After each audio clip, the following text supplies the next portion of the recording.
When we think of hauntings, we usually think of places, old houses, castles, pubs, churches, even parks and forests. But some of the most disturbing hauntings ever reported are said to centre not on places, but on objects.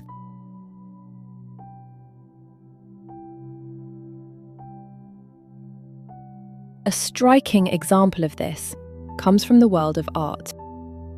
In 1868, when he was aged just 5, Norwegian artist Edvard Munch tragically lost his mother Laura to tuberculosis.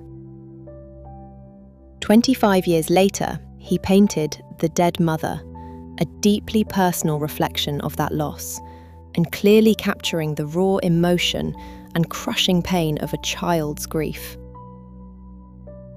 The painting has since gained notoriety as a haunted object. Previous owners have reported hearing the eerie sounds of rustling bedsheets and whispers coming from the canvas, and complain of feeling ill when standing near it. Many claim the child's eyes seem to follow and watch them, and it's said that on some occasions she even disappears from the canvas altogether. So how can objects be haunted? It's thought that every individual carries a unique and tangible energy, and that this energetic imprint can be absorbed by the objects we keep close to us. Jewellery worn daily, clothes, or even furniture. When such possessions are passed on, something of that energy may linger.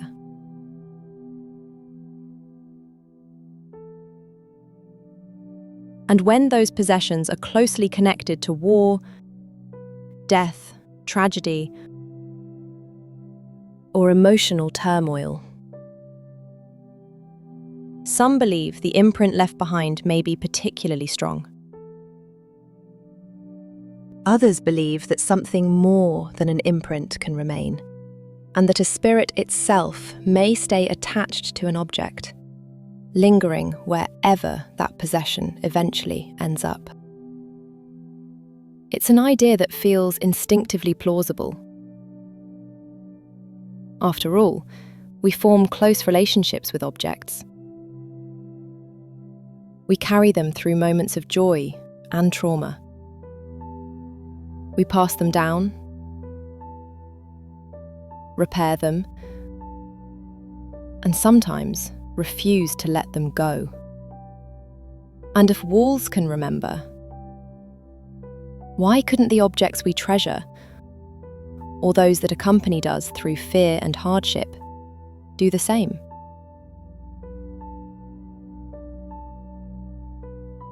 And is this why museums, which often house hundreds of old items, are so often known to be haunted places? Then again, museums frequently occupy very old buildings with fascinating stories of their own. Memories made long before they were used to store and display historical artefacts.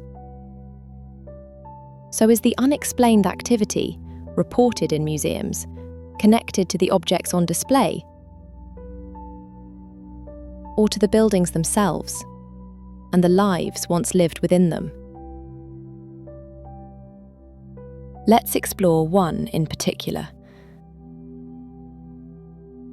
One where ghosts and mysterious happenings are as familiar as the fossils and relics that fill its impressive display cases.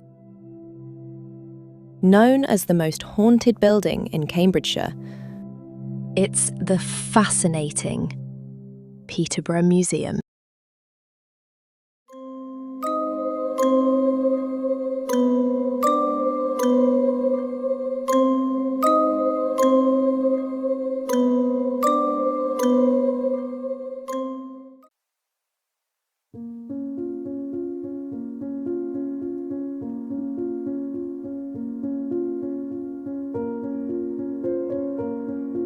Nestled in the heart of the city, Just a short walk from Peterborough's beautiful 900-year-old cathedral stands the striking Georgian townhouse that today houses Peterborough Museum. At first glance, it's an imposing, elegant, and self-contained space. A place of art, science, and local history. But, like so many museums across the country, its story extends far beyond its role as a place of exhibits and display. The building itself has lived many lives. The city of Peterborough in Cambridgeshire has a rich history. Having developed in the mid-7th century from an Anglo-Saxon monastic settlement, the surrounding area shows even earlier Roman activity and evidence of Roman-built roads. The property stands on Priestgate, on a site with a history that long predates the museum itself. Before the Georgian townhouse was built, the land was occupied by a Tudor manor known as Neville Place and dated back to 1536. At one time, it was owned by Sir Humphrey Orme, a courtier to King Henry VIII, providing a clear indicator that this part of Peterborough has been connected to power and privilege for centuries. Although the Tudor house itself no longer stands, it is widely believed that elements of its structure survive below ground, in the cellars and passageways beneath the present building. Built in 1816, the house as we see it today was commissioned by Thomas Alderson Cook, a wealthy magistrate, who had relocated from Salford to pursue a legal and civic career in the area. Cook was a prominent figure in local society. In 1840, he served as the High Sheriff of Northamptonshire. The home he built reflected both his status and the architectural tastes of the period. A grand Georgian townhouse designed for comfort, authority, and visibility. Cook himself was a colourful character, with an eventful and sometimes turbulent personal life. At the age of 39, he moved into his elegant new house with his wife, Julia, and their 10 surviving children. 2 others had sadly died in infancy.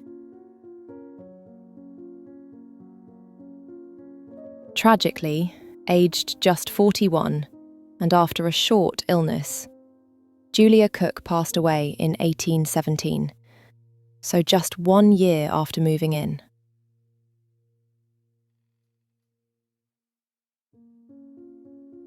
Perhaps years of perpetual pregnancy and childbirth had weakened her system, leaving her vulnerable to illness.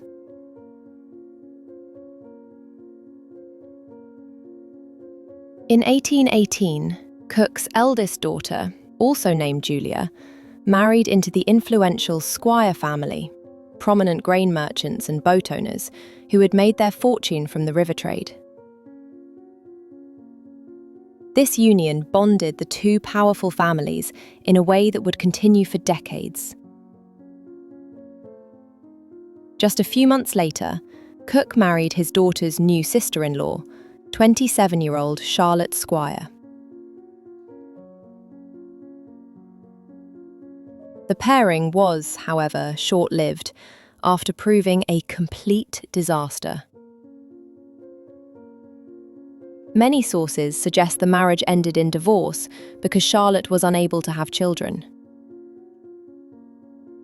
Yet, given how difficult a full divorce was in the 1820s, even for influential men like Cook, it seems more likely that the marriage was dissolved by an ecclesiastical annulment.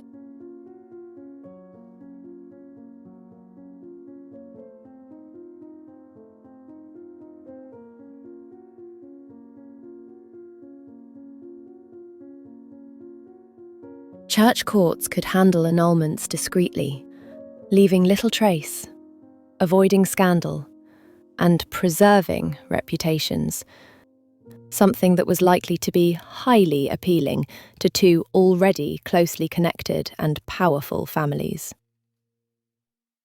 A full divorce, allowing remarriage, required an Act of Parliament, a slow and expensive process, and one that left a very visible paper trail. Yet no such record seems to exist for Cook.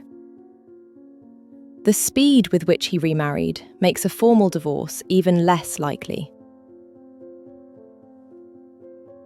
As a senior magistrate and later sheriff, Cook would have known only too well that marrying again without the full and proper authority would have been both illegal and professionally catastrophic. Yet by 1822, Cook was married again. This time to Mary Joanna Boggis, widow of Lieutenant Colonel William Boggis of the West Essex Regiment. This marriage too was cut short by tragedy, as Mary died only 3 years later after what was described as a long and painful illness. Undeterred, and wasting no time at all, Cook married once again in just the following year, to his fourth, and what appears to be his final wife, a Scottish-born woman named Mary Dennis. Even for the period in which he lived, the speed with which Thomas Alderson Cook replaced, or, in Charlotte's case, dispensed with, his wives, is really quite striking. Especially among the gentry, where mourning conventions and appearances were usually observed closely. For men like Cook, marriage was often instrumental, serving practical purposes, securing heirs, managing households, and creating alliances. Cook's treatment of Charlotte Squire, ending their marriage so quickly, and blaming her apparent infertility, despite his already having 10 children, many by then adults, seems particularly cruel. Leaving her to carry social stigma, gossip, and personal loss. But before we completely cast Cook as the villain, it's important that we remember he was very much a product of his time. The law, the church, and social norms heavily favoured men of status in the early 19th century. Actions that now feel horribly selfish or callous were not only possible, but often normalised in a world that gave powerful men enormous latitude while leaving women with few options.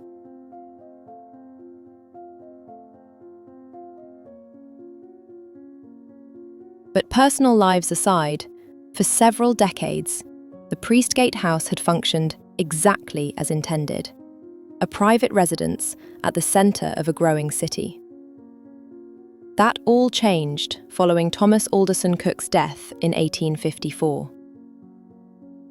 In 1856, the property was purchased by Charles William Wentworth Fitzwilliam, the 5th Earl Fitzwilliam, a major political figure of the era and head of one of Britain's wealthiest aristocratic families.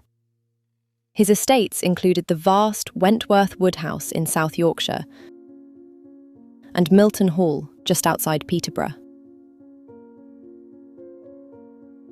The Earl bought the Priestgate Mansion with the sole intention of turning it into Peterborough's first proper, large-scale and professional hospital. Although Earl Fitzwilliam sadly died shortly after acquiring the house, his family continued with his plans and oversaw its transformation later that same year. This marked a profound shift in the building's purpose.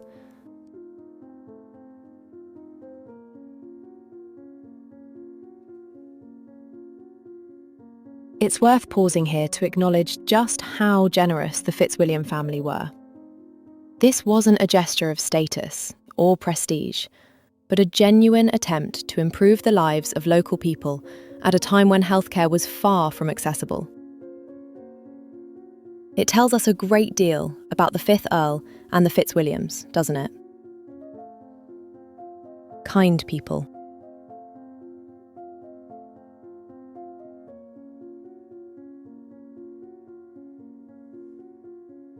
So, what had once been a private home became a place of disease, treatment, recovery, and, inevitably, pain and death. For more than the next 70 years, the building served the city's sick and vulnerable, staffed by many doctors, nurses, and auxiliary staff. Visited daily by those seeking help and care in an age before modern medicine as we know it today.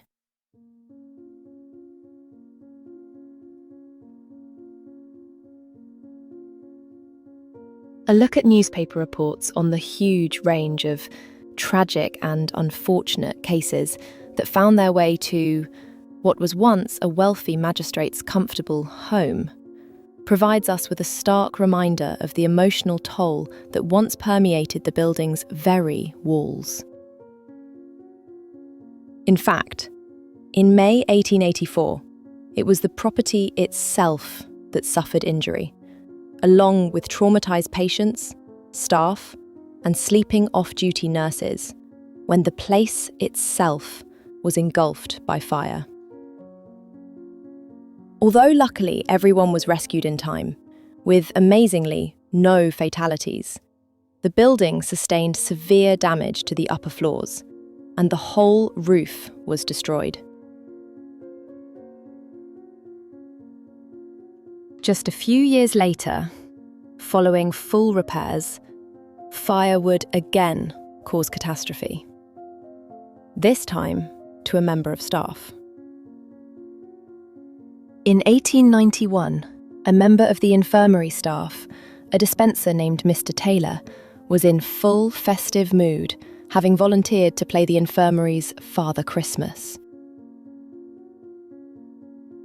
Donning a flowing white beard made of the hospital's cotton wool, he was happily handing out gifts to patients when his makeshift beard caught fire. Despite becoming quickly engulfed in flames, Mr. Taylor thankfully survived, but was left with severe and disfiguring burns. An act of such kindness, ending in a devastating experience that would stay with poor Mr. Taylor for the rest of his life. On a lighter note, and with at least a happy ending and full recovery, there was the somewhat unusual case of, shall we say, the stoned magician, when in 1899, surgeons successfully removed a total of 60 stones from the stomach of a professional magician. The man claimed he had been swallowing stones, many as large as a pigeon's egg, as part of his act for years. And, amazingly, had never had a problem before. What a lucky escape. Let's just hope he kept to card tricks after that.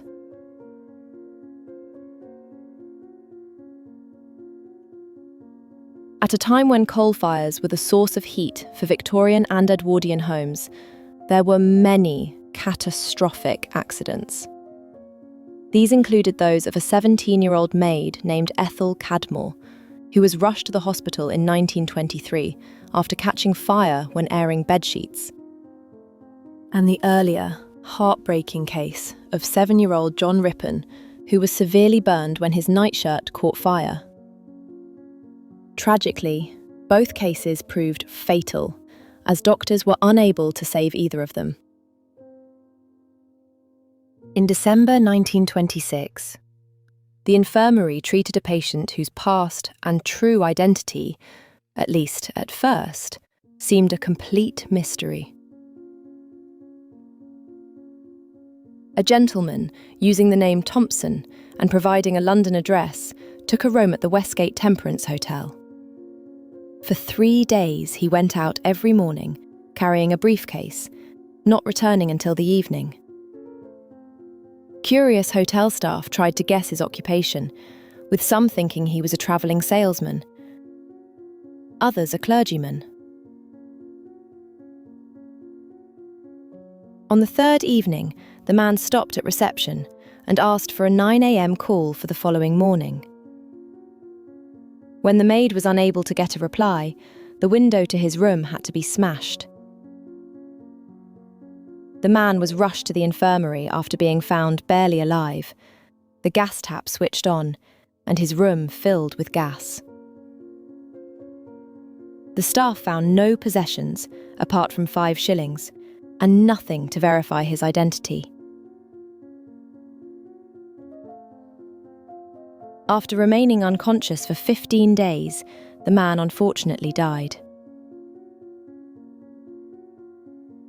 Subsequent inquiries found him to be a 60-year-old, London-based accountant named Thomas Prickett. Before catching a train to Peterborough, Mr. Prickett had left a note for his son saying, "Going away for a long time." He had been suffering from severe depression due to financial problems.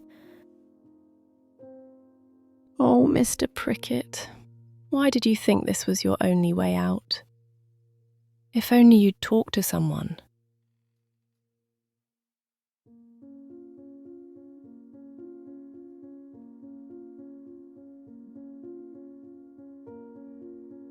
Although these few cases obviously provide just a tiny snapshot of the many things that happened at the building during its time as a hospital, they help to show the sheer level of human emotions and real-life experiences that were once contained within the rooms of what is now Peterborough Museum. And when considering its ghosts, reveals a whole cast of perhaps long-forgotten characters who just might have a reason to linger.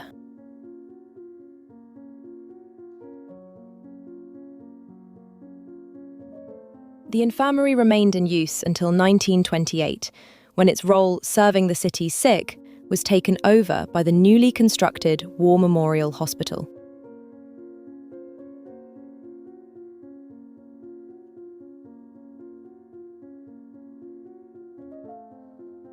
The next chapter in the building's history came through another act of civic generosity.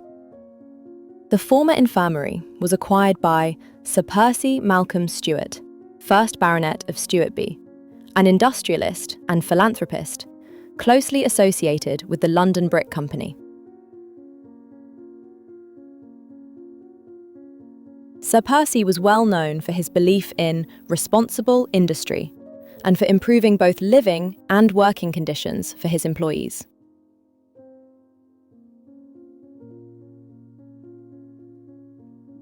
In a significant act of public-minded patronage, he donated the building to the Peterborough Natural History, Scientific and Archaeological Society, with the stipulation that it should become a museum for the people of the city. So here we are again. Generosity playing a central role in this property's story. It's so interesting how this building seems to have drawn in charitable, big-hearted individuals, both the Earl and Sir Percy, motivated by a desire to give something back to the community. It's as though, despite its earlier role as a private home, the place itself has always been destined to serve the people of Peterborough. A really lovely thought.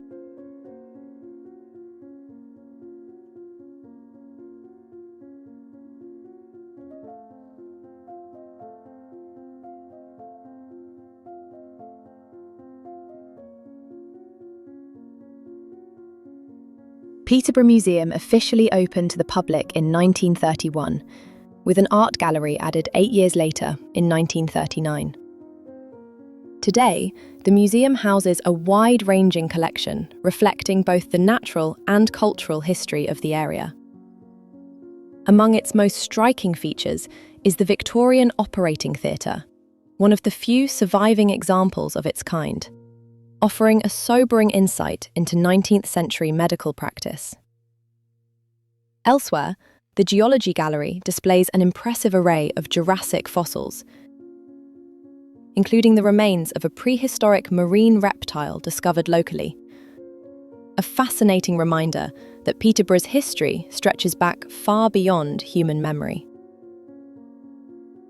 The Archaeology Gallery is home to a remarkable collection of over 500 artefacts spanning prehistoric times to the medieval era, all unearthed from local archaeological sites. Social history displays showcase the everyday lives of Peterborough's past residents using their photographs, belongings, and various documents. And the Changing Lives Gallery traces Peterborough's evolution over 3 centuries, from a rural and remote town into the bustling city it is today.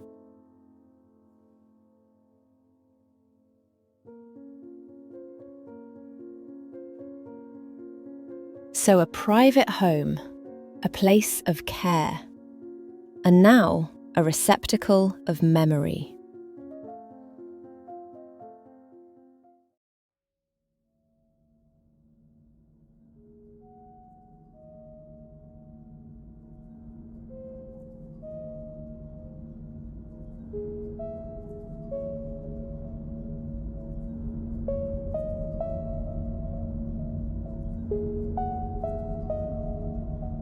It's against this backdrop of more than 2 centuries of people passing through, of lives overlapping, of countless emotional moments, and layer upon layer of objects heavy with history, that Peterborough Museum is now said to be one of the most haunted places in Cambridgeshire.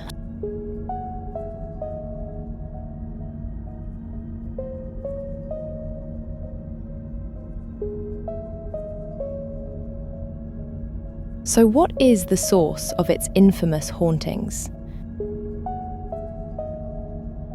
Is it place or possessions?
So what is the reason for the museum's top billing on the UK's most haunted lists?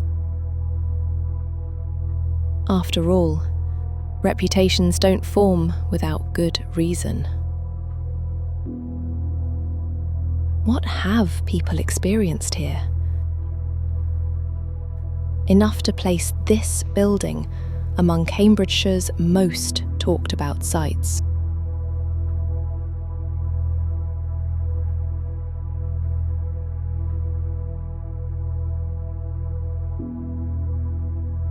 One of the most frequently reported ghostly figures seen at the museum is that of a man seen near the main staircase. Witnesses describe him as wearing a grey suit or some kind of uniform. He sometimes appears briefly at the edge of vision before vanishing without a sound.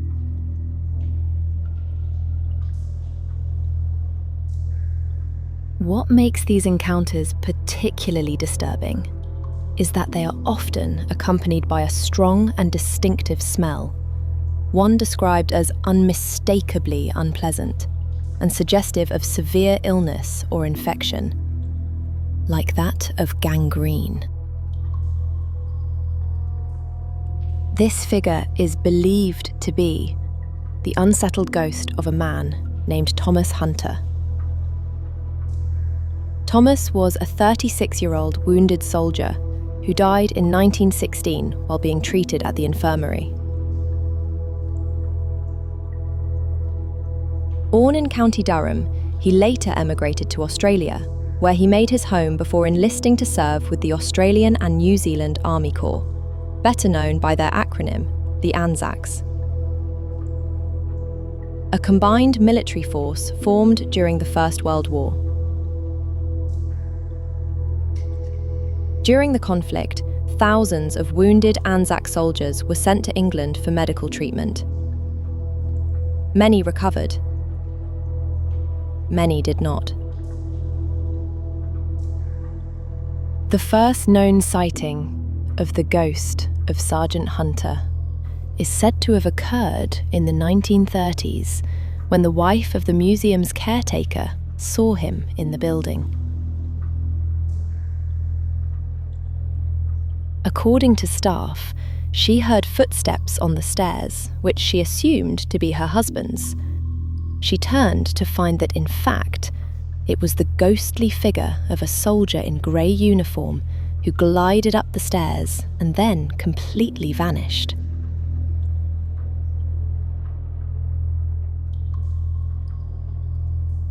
Several workmen busy at the museum when it is closed to the public have also reported seeing the same thing, with some describing the figure as evaporating into a cloud of ash and then disappearing.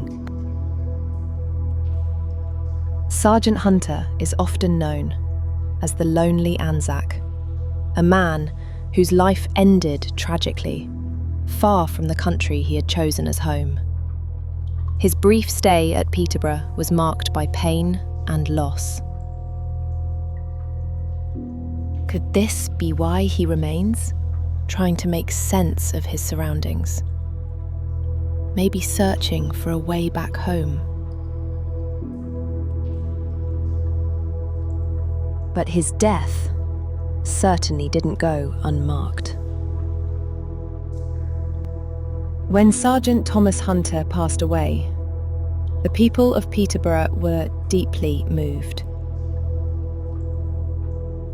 They fully recognised that serving far from home, Sergeant Hunter had come to fight and had died for England. And his sacrifice resonated strongly with the local community.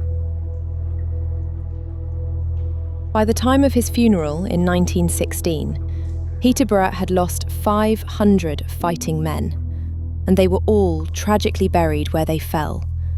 None of them came home to their loved ones. So honouring Sergeant Thomas Hunter was the first real opportunity people of the city had to express their grief. Around 2,000 people lined the streets to honour him.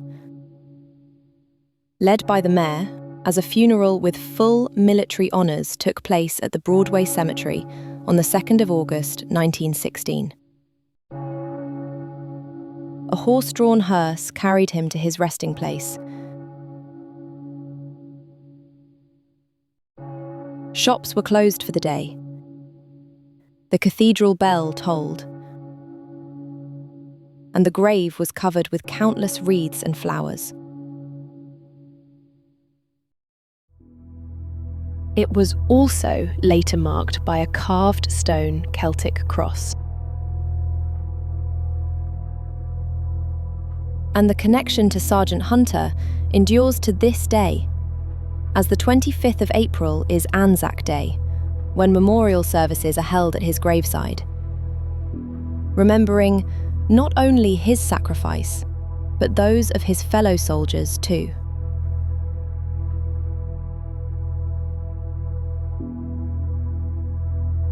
Today, the City Corporation organises the service, which is attended by local citizens, dignitaries, school children, and veterans alike. Prayers are said, a respectful silence is observed, and wreaths are laid. A solemn occasion honouring both Sergeant Hunter and all those who gave their lives so far from home.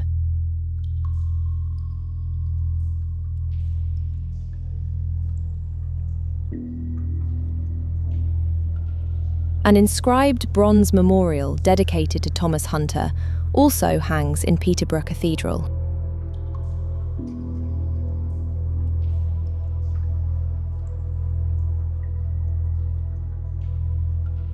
Though Sergeant Hunter's ghost is still seen at Peterborough Museum, it is comforting to imagine that the city's acts of remembrance and respect that honour his sacrifice may, in some small way, offer him a measure of the peace it seems he has yet to find. I really hope so.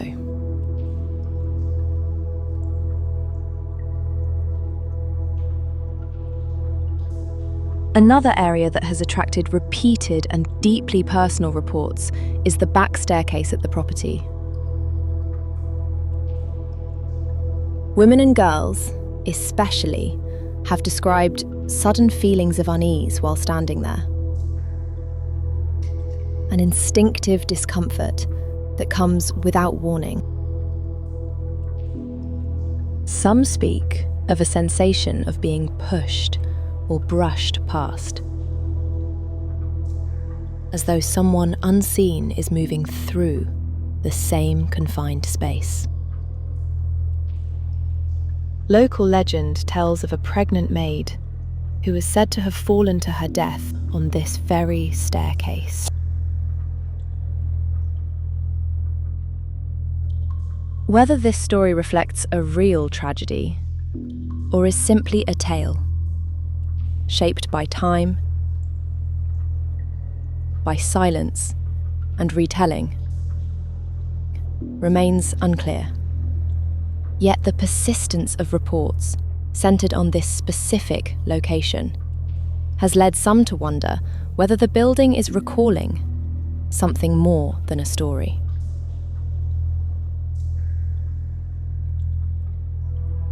One of the more unsettling apparitions reported at Peterborough Museum is perhaps the one that mostly brings us back to our initial question of whether any of the hauntings seem tied to its artefacts. As this one appears to belong to a time far removed from the house itself. Staff and visitors have described the ghostly figure of a Roman soldier clad in full armour, standing silently beside the displays in the archaeology gallery.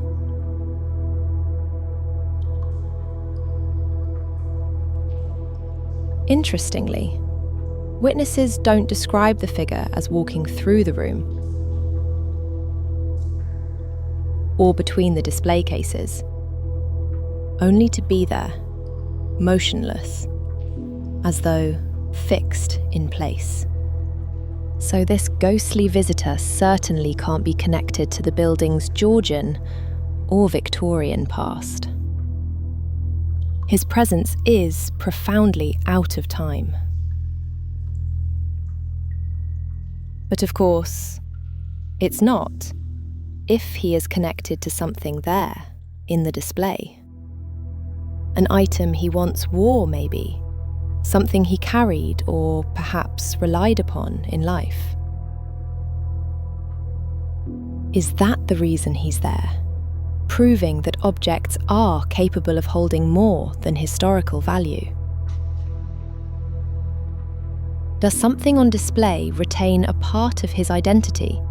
Something that connects to his duty, or maybe carries an emotional weight? Because it's a possession upon which he depended. If so, then the Roman soldier doesn't haunt the room or the house, but the object itself, appearing emotionally tied to wherever it is placed.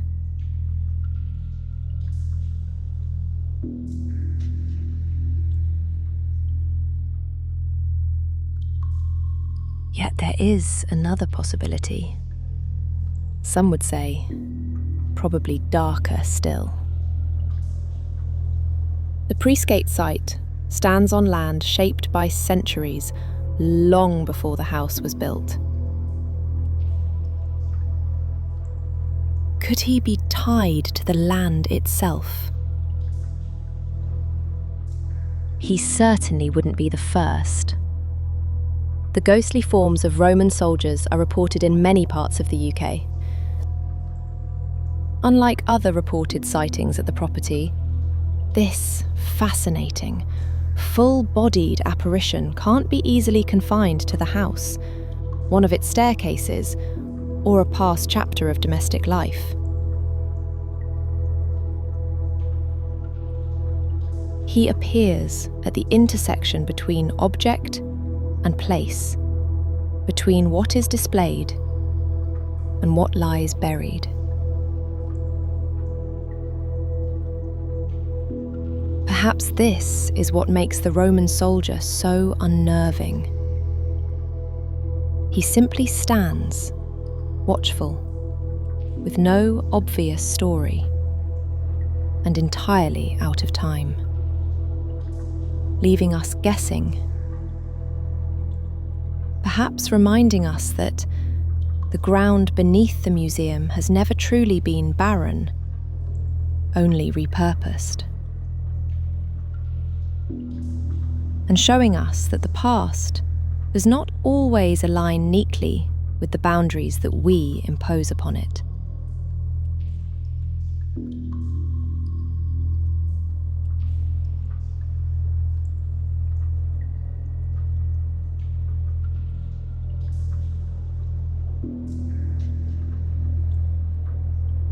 Beyond things seen, many of the experiences reported at Peterborough Museum are felt rather than glimpsed. Visitors and members of staff speak of sudden cold spots, pockets of icy air that seem to form without warning, often in areas that are otherwise warm and still. Some describe the unnerving sensation of being touched by unseen hands, cold against the skin, fleeting but unmistakable. Others tell of a persistent feeling of being followed as they move through galleries and corridors, a presence sensed just out of sight, keeping pace, even when the building is otherwise empty. These experiences are often brief, passing in moments. Yet they leave a lasting impression, not because anything dramatic occurs, but because those who feel them are left with the quiet certainty that they were not entirely alone. That something shared the space with them, unseen and unknown. So just who reaches out? And what are they trying to communicate?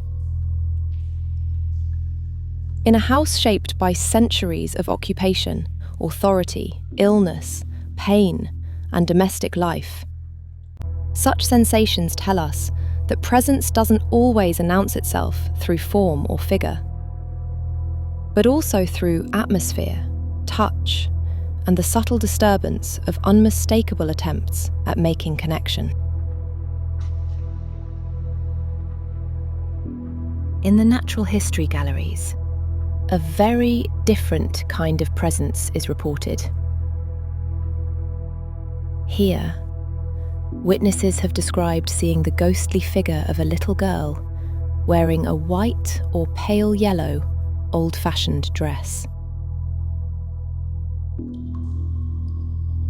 She is sometimes seen skipping lightly through the space or heard giggling softly.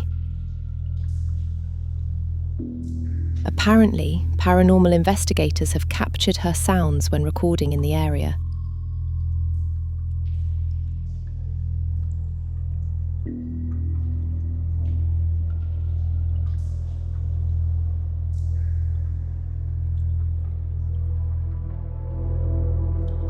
The identity of this little girl remains unknown.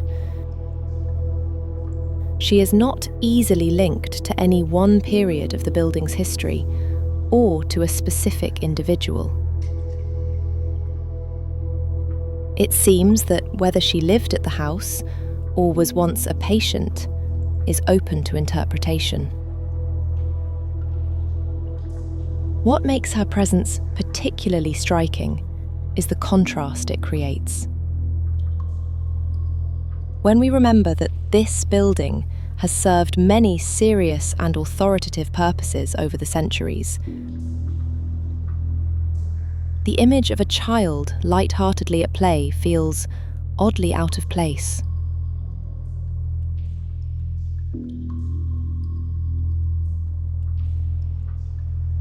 And yet, it's also a reminder that such buildings were once lived-in spaces,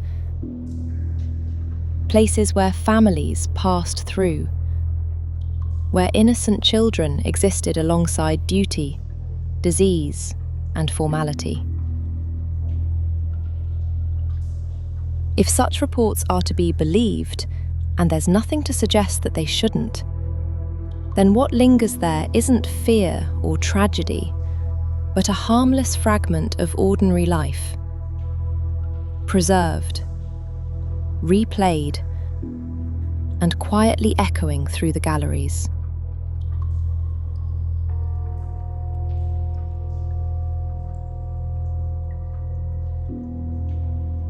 Beneath the museum, in the cellars below the house, reports of unease grow noticeably stronger.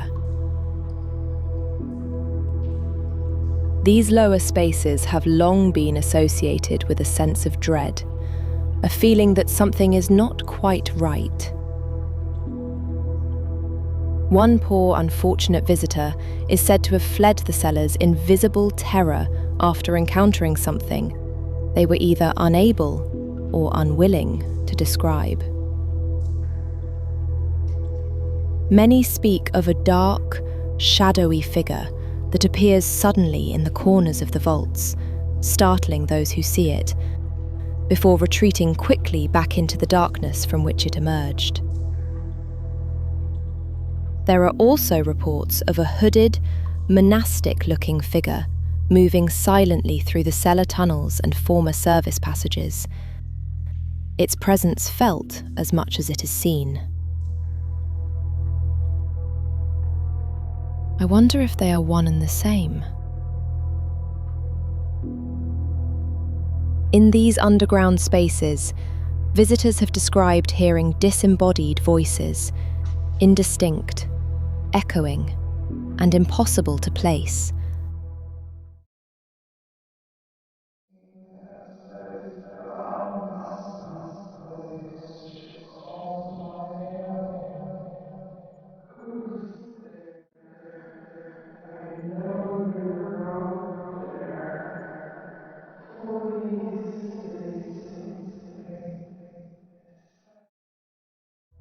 On rarer occasions, objects are said to have shifted or even been thrown without any obvious cause, only adding to the sense that the cellars are not entirely as empty as they first appear.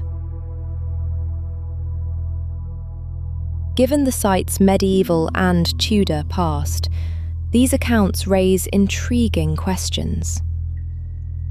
How far back does the building's remembered history extend? And are these lower levels not simply foundations, but thresholds, places where traces of earlier lives still linger beneath the present museum above? So, ask yourself, would curiosity get the better of you? Or would you decide that some parts of this museum are best appreciated from a distance? Be honest now.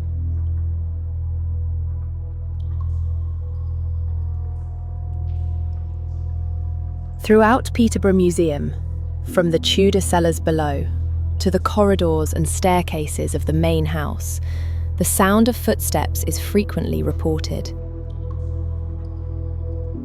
They are described as measured and deliberate, moving steadily across floors and along hallways. Yet no accompanying figure is ever seen.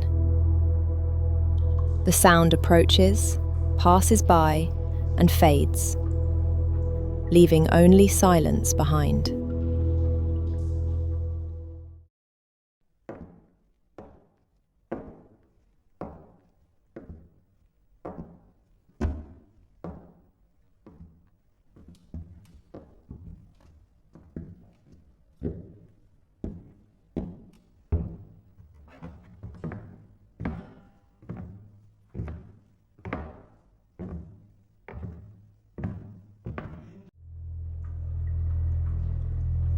Such reports are among the most common in historic buildings.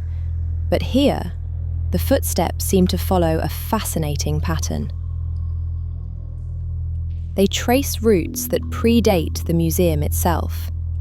Paths believed to align with earlier structures, serviceways, and long-lost layouts buried beneath later additions. In this way, the footsteps appear to stitch together the building's present form with its deeper past, as though something still moves through spaces that no longer fully exist, navigating a version of the house remembered rather than visible. So is this a residual haunting, or a reminder that some presences announce themselves, not by being seen, but by continuing to walk familiar ground, long after the world around them has changed?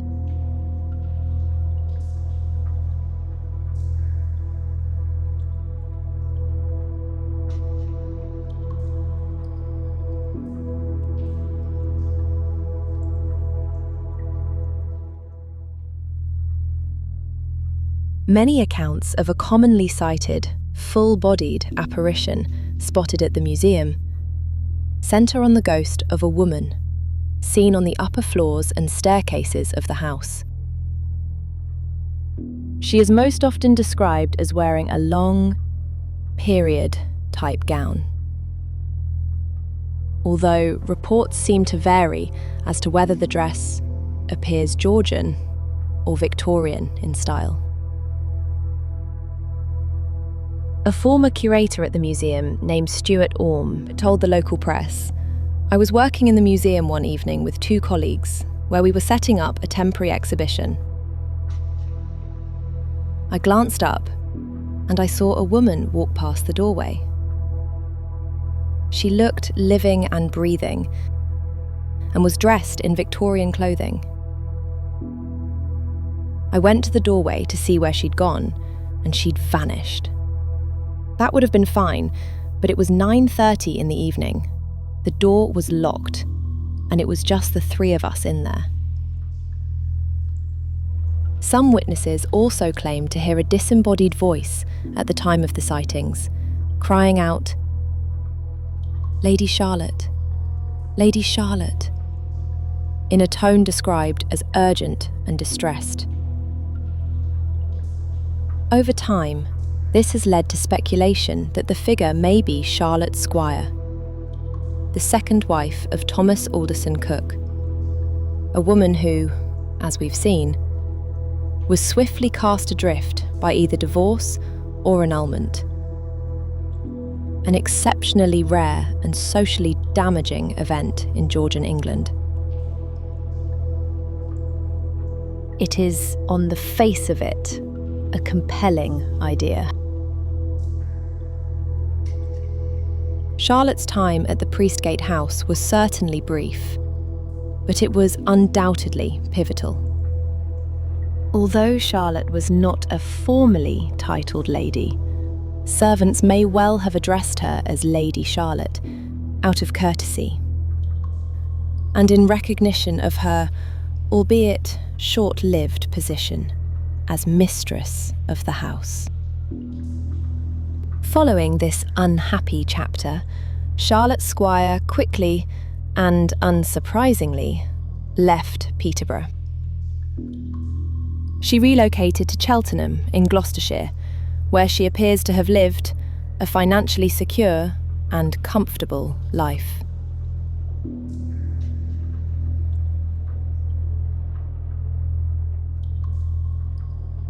She maintained close ties with her brother and sister-in-law, Julia, Cook's eldest daughter, who had also settled in Cheltenham.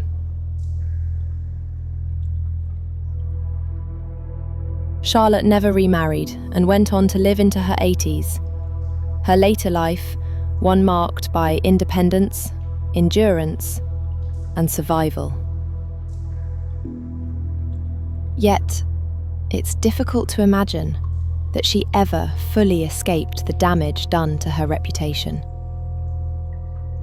This was Georgian England, after all, where a woman's status and social standing were inseparable from that of her husband.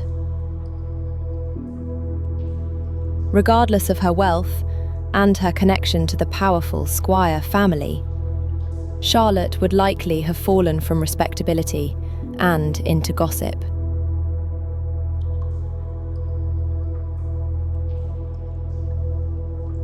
Shunned, scrutinised, and quietly pushed to the margins of society.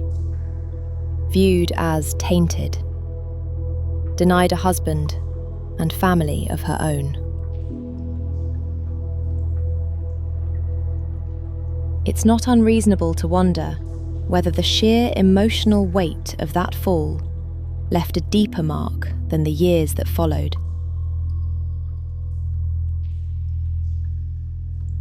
One that wounded her for the rest of her days.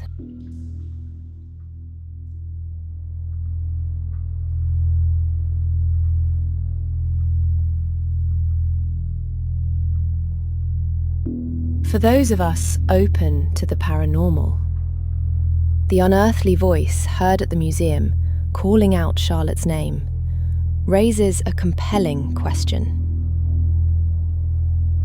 Could a short residence, such as Charlotte Squire's, one that was mired in heartache, rejection, and shame, perhaps leave behind a profound emotional imprint? Is the house itself holding on to a moment of intense emotional anguish? Perhaps a time when Charlotte's lady's maid desperately tried to console her unhappy mistress.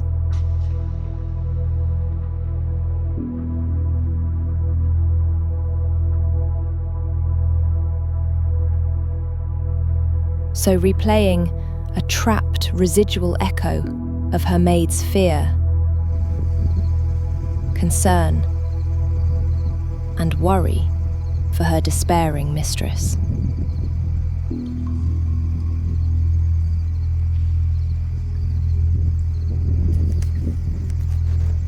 A scene of both figure and voice, trapped in time and repeating again and again, locked within the very fabric of the building.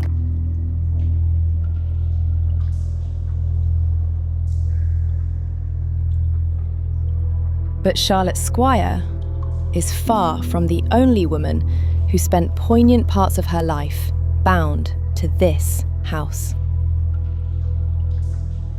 As we've already discussed, Thomas Alderson Cook had 4 wives during his residence at the house. Some believe the apparition could instead be Julia Cook, Thomas's first wife and the mother of his 10 surviving children. As we know, Julia died just 1 year after the family moved into the Priestgate house. Her death marking an abrupt and devastating rupture in what had been a large and established household. So could Julia be the ghostly figure? Perhaps unable to settle, having passed away so young in a new home over which she had no doubt expected to preside as mistress for many years than she did. Maybe Julia's troubled spirit watched Thomas from the shadows as he quickly replaced her.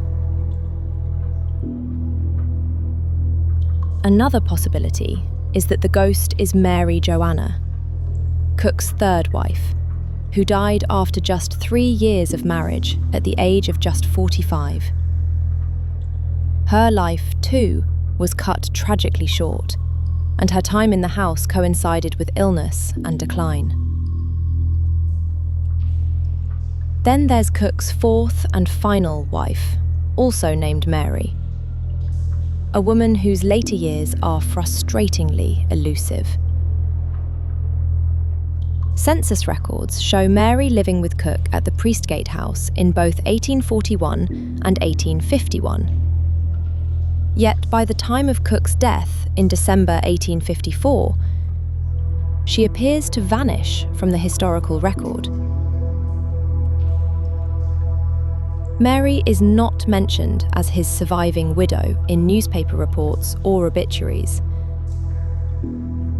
An omission that feels striking, given Cook's prominence within the community.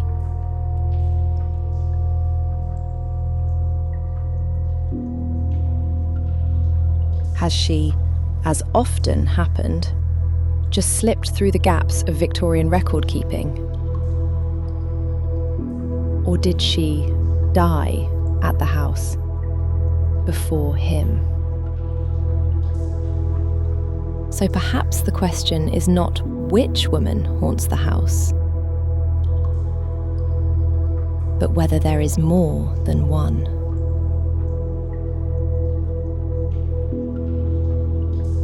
Whether the figure seen today is Charlotte, a previous Mrs. Cook, or perhaps even something more collective still, the house itself tantalizingly offers us no answers, guarding its deeper secrets closely, only serving to magnify the intrigue and fascination that now surrounds what is the bewitchingly haunted Peterborough Museum.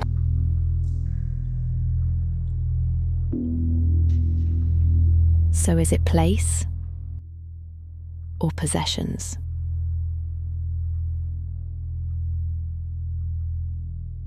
Despite housing thousands of items, spanning thousands of years,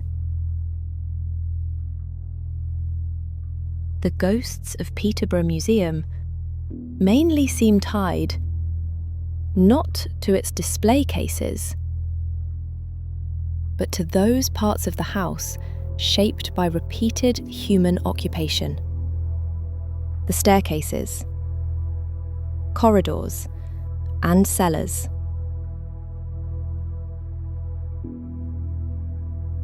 The areas rooted in the building's human past. Suggesting that it's the house itself that holds echoes of the past lives that once dwelled there. The Roman soldier, standing silently on guard in the archaeology gallery, is a notable exception. His connection does seem to lie, not in the walls or the house itself, but in either the objects on display or the land upon which the property now stands. What any of these fascinating encounters truly mean remains enticingly unresolved. And, ultimately, it's the uncertainty that keeps us searching. Whatever explains the decades of ghostly activity at Peterborough Museum, it remains an exciting and in-demand destination for the country's ghost hunters.